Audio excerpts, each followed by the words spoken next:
Hammaga salom. Bugun uy sharoitida mana shunaqa ajoyib, zo'r eriydigan sir tayyorlaymiz. Buni tayyorlaganingizdan keyin bozordan umuman sotib olmaysiz. Qani ketdik. Bizga kerak bo'ladi 1 litr yog'li sut, 1 kilogramm tvorog, 3 ta tuxum sariq hamda 150 gramm margarin. Sutimizni qozonga quyib, qaynatib, ichiga tvoroglarimizni solib olamiz. Tvorogimizni yaxshilab aralashtirganimizdan so'ng mana shunaqa zardobadan sutimiz ajraydi.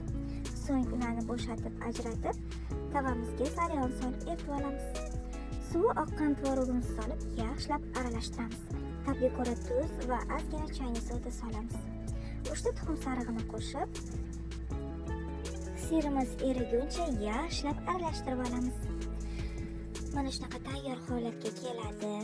So'ng qolipimizni ichiga solib, urib joylab olamiz. Soviguncha xona haroratida 2 soatga olib qo'yamiz va xaridorlikda yana 2 soat tindiramiz. Tayyor bo'lgan sirimizni mana ko'rishingiz mumkin.